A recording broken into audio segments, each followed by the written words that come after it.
ये ज्ञान यज्ञ है। भगवान कृष्ण कहते हैं श्रेयान द्रव्यमयाद यज्ञाद ज्ञान यज्ञ परम तपः। हे तपस्वी अर्जुन, ये ज्ञान यज्ञ है, सत्संग यज्ञ है। यह दुनिया के सारे द्रव्यमय यज्ञों से श्रेष्ठ है।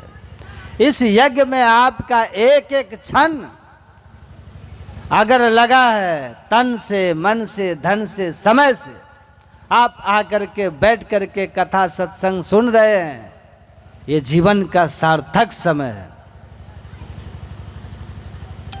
सार्थक समय है। ये पूरा पुण्य प्रकट भयो, सत्संग के बीच में आए पड़ी, सौभाग्य जगे जब संत मिले वे शुभ दिन वही शुभ घड़ी। यही शुभ दिन है, यही शुभ घड़ी है जब सत्संग आपको मिला है। कहा हनुमंत विपत्ति प्रभु सोई, जब तब सुमिरन भजन न होई। हनुमान जी कहते हैं कि जिस क्षण में भगवान आपके बारे में न सुनूं, आपका भजन ध्यान न हो, आपकी चर्चा न हो, वो समझिए विपत्ति के क्षण है। और सुख के क्षण यही है, सौभाग्य के क्षण यही है जो सत्संग के बीच में आए पड़ी। ये सौभाग्य जगह गुरु महाराज कहते हैं मन विषयों ही में लागे, सत्संग गति से हटी भागे, मौको करो सभागे। मेरा मन जो है संसार के सुख के पीछे भागता है, संसारिक चीज़ों में भागता है, मौकों सत्संग में नहीं लगता। मौको करो सभागे, आप मुझे सौभाग्यशाली बना दीजिए, अभागा हूँ मैं। कैसे सौभाग्यशाली बनाइएगा? कहते हैं सत्संग में लगा दो, सत्संग में लगा दो। भगवान शिव क्या कहते हैं? बार बार बर मांग हो, हरस देहु श्री रंग, पद सरोज अनुपायनी भक्ति सदा सत्संग। हे परमात्मा मुझ पर प्रसन्न है, तो भगवान शिव कहते हैं कि आप हमको अपनी भक्ति दे दीजिए, अपना ये सत्संग दे दीजिए, सत्संग और भक्ति दे दीजिए। तो सत्संग वरदान मांग रहे हैं। सोचिए कितनी ऊंची चीज़ है सत्संग। आज जिसको मिल गया उसका भाग जग गया, उसका विवेक दृष्टि खुल गई, सुधार होने लगा, उसके जीवन का उद्धार का मार्ग प्रशस्त हो गया। तो ये आपके जीवन के उत्तम क्षण है जो आप यहाँ बैठे हैं। जितना समय बैठिएगा बड़े काम का होगा। लेखे में सोई घड़ी है ना, आधो में पुनियाद, और लेखे में सोई घड़ी बाकी के सब बाद।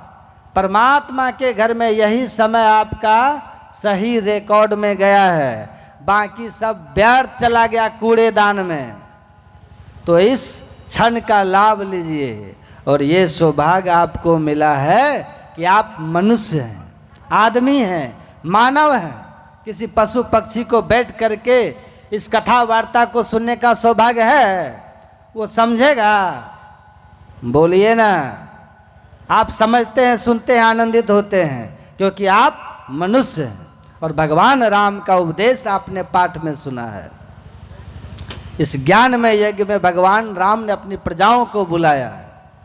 राजा बनने के बाद भगवान ने अपनी प्रजाओं को बुलाया, इसी तरह बैठाया, अब बैठा करके हाथ जोड़ा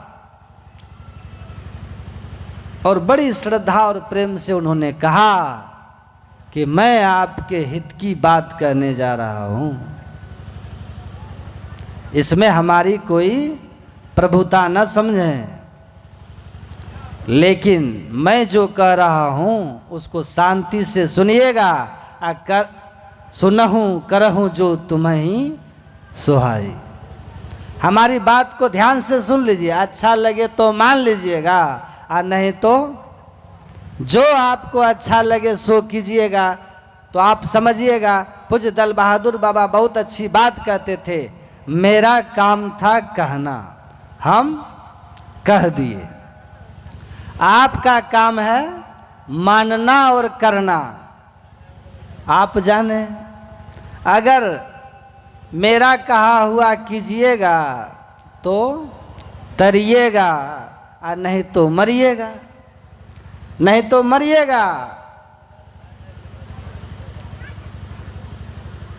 क्यों? तो हमारा काम है कहना। हम कहेंगे ले लो रे कोई राम का प्याला, आप ले लो तो आप अमर हो जाओ, और नहीं लो तो मेरी न मानो। जमराज तो मनाएगा, तेरा किया डंडा मार के भुगताएगा। कहे गीतानंद फिरेगा तू रोता, 184 में लगाएगा गोता। और फिर जन्मना और मरना पड़ेगा, अरे मन मुसाफिर निकलना पड़ेगा। याद रखिएगा, आएगी नोटिस जमानत ना होगी, अगर तेरे पल्ले अमानत न होगी।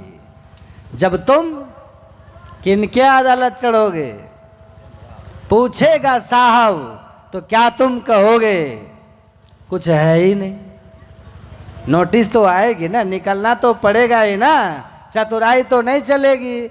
यहाँ तो आती है कोर्ट की नोटिस तो लोग कहते हैं कि नहीं लेते हैं, नोटिस स्वीकार नहीं करते 1-2 बार, तब जबरदस्ती पुलिस आती है कि भाई नहीं आओगे तो पकड़ के लाएंगे। नोटिसे नहीं लो तो अदालत को होता है चलो नोटिस ही नहीं मिला तो कैसे आते। तो बाद में वारंट आता तो 1-2 नोटिस तो आप लौटा देते हो, लेकिन उसकी नोटिस नहीं लौटा सकोगे। जमराज की नोटिस कोई नहीं लौटा सकता। एक नौजवान रह करके कहीं पढ़ रहा था, अचानक यमराज वहाँ आ गया। कहा कि आप कौन हैं? कहा हम यमराज हैं। कहा कि क्यों आए हैं? कहा यमराज क्यों आते हैं, ले जाने आते। कहा रे महाराज अभी तो हम जवानी पर चढ़े ही हैं, सपना ही जीवन का देख रहे हैं और आप आ गए सपना लूटने हमारा। कहा हम ऐसे ही आ जाते हैं भाई। कहा कुछ सूचना देते। कहा हम आ गए, बस टाइम तेरा हो गया, हम आ गए, आपको चलना होगा। कहा महाराज ये तो बड़ा अनर्थ है, आप आ गए। कहा हम ऐसे ही आते हैं, नहीं बालक नहीं यौवने नहीं वृद्धि कछु बंद, वह अवसर नहीं जानिए जब आए पड़े जमफन। हम तो यूं ही आ जाते हैं, ऐसे ही आ जाते हैं, बस आ गए भाई, आ गए हम तो, चलना होगा। कहा कि ठीक है, जब चलना ही है, आप आ ही गए हैं तो कहाँ है मेरा नाम जरा दिखाइएगा। तो लिस्ट निकाल के यमराज दिखाया, देखो 1 नंबर में तू ही है, तुम ही से शुरू कर रहे, चलो। कहा महाराज कुछ मोहलत? कहा कोई मोहलत नहीं। कहा देखिए आप आए हैं मेरे घर तो कुछ खाना पीना कुछ अच्छा हो जाए, स्वागत सत्कार अतिथि सेवा तो कर लेने दीजिए, तब साथ चलेंगे।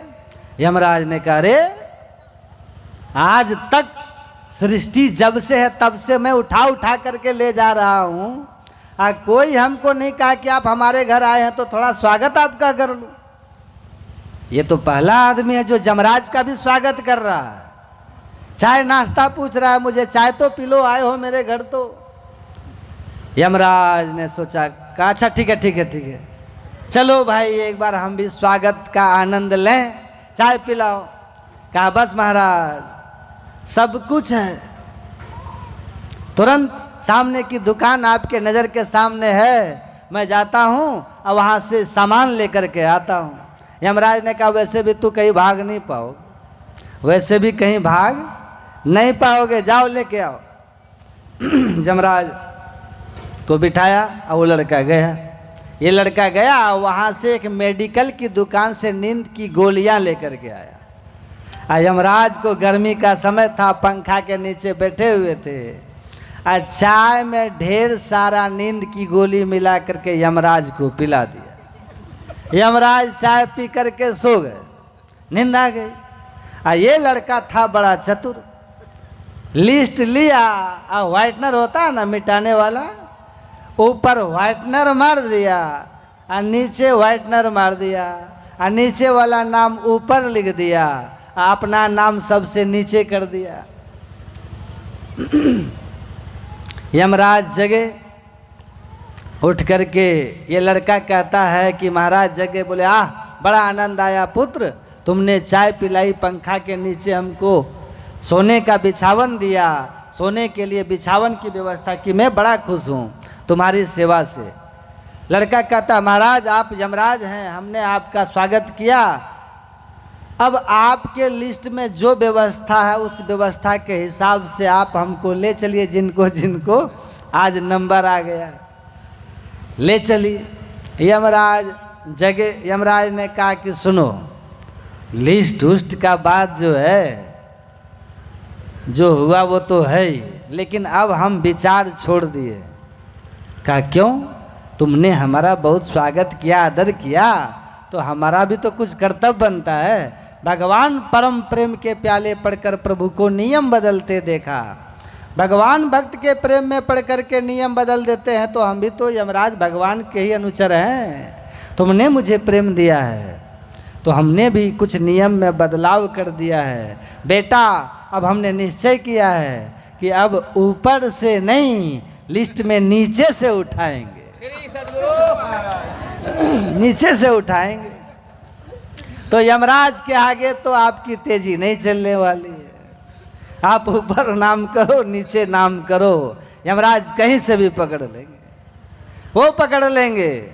तो संत लोग यही कहते हैं, भगवान राम को कहना पड़ गया कि सुनो, हमारी बात आप सुनो, लेकिन करना वही जो तुमको सुहाए, क्योंकि हमको पता है कि तुमको जो अच्छा लगेगा तुम वही करोगे। तो ध्यान से सुन करके और समझ लो, अब विचार कर लेना। अगर मेरी बात अच्छी लगे तो अरे हारे में ही समझ बोध जो होई, रहनी ता सम कर लीजिए। अगर मेरी बात सुन के समझ के आपको लगे कि अच्छी बातें सुनाई गई है, उससे हमारा हित होगा, तो आप अपने आचरण को, अपने रहनी को, व्यवहार को, अपने जीवन को उसके अनुसार कर लीजिएगा। और अगर लगे कि मेरी बात में कुछ अच्छाई नहीं थी तो आप उसको छोड़ दीजिएगा। तो भगवान राम कहते हैं क्या? याद रखो, बड़े भाग मानुष तन पावा, सुर दुर्लभ सब ग्रंथ ही गावा, साधन धाम मोक्ष करी द्वारा, पाई न जेहि परलोक सवारा। सो परत्र दुख पावई, सिर धुन धुनि पछताय, कालहि कर्म ईश्वर ही मिथ्या दोष लगा। भगवान राम ने अपनी प्रजाओं से कहा कि सुनो, बड़े भाग मानुष तन पावा, ये जो मानव शरीर आपको मिला है बड़े भाग से मिला है। सुर दुर्लभ, सुर मतलब देवता, दुर्लभ मतलब जो बड़ी कठिनाई से मिलता है।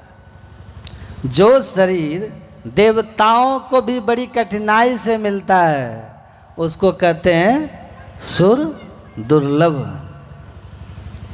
ये मानव तन है जिसके लिए देवता भी हैं ललायित। तूने मानव तन ऐसा है पाया, ऐसा कोटि जन्म भटका जब खाया। करोड़ों जन्म के भटका खाने के बाद ये मानव तन मिला। भगवान राम कहते हैं याद रखना, बड़ा आराम से नहीं मिला है तुमको।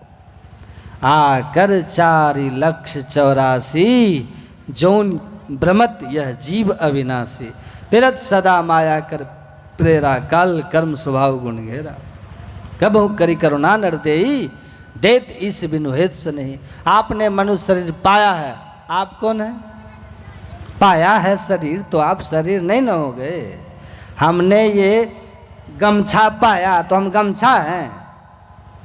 इस गमछा को हम धारण करने वाले कोई और हैं। तो भगवान कहते हैं कि तुमने मनुष्य शरीर पाया, इसका मतलब शरीर और शरीर को पाने वाला दोनों एक है कि अलग अलग है? अलग अलग है ना। तो जो पाया है वो कौन है? भगवान राम कहते हैं जीव। जीव क्या होता है? ईश्वर अंश, परमात्मा का अंश। जीवात्म प्रभु का अंश है। रोज हम लोग पाठ करते हैं ना, प्रभु का अंश है। हरे चिन्ह मात्रम हरे अंश, वेद में लिखा है। इस शरीर में जो ज्ञानमय तत्व है, जिसके निकल जाने से शरीर का आँख वही है, कान वही है, नाक वही है, हाथ पैर वही है। आँख हाथ, आँख कान नाक है वही मगर नहीं सुनता, हाथ पैर है वही मगर नहीं डोलता। पकड़ ले गया जम चले नो जोर है, अरे हारे पलटू निकल गया असवार शहर में शोर है। घोड़ा पर सवारी अलग होता है, घोड़ा अलग होता है, वैसे ये शरीर में रहने वाला जीव इस शरीर पर सवारी है। जम पकड़ के लेके चला गया, शहर अब क्या है, आँख कान सब वही है, मगर अब देखना सुनना बंद हो गया। वेद भगवान कहते हैं इस शरीर में रहने वाला जो ज्ञानमय तत्व है, जो आँख से देखता है कि काला पीला हरा नीला क्या है, कान से सुनता है कि हिंदी अंग्रेजी बड़ाई निंदा गाली क्या बोला जा रहा है, हिंदी अंग्रेजी उर्दू,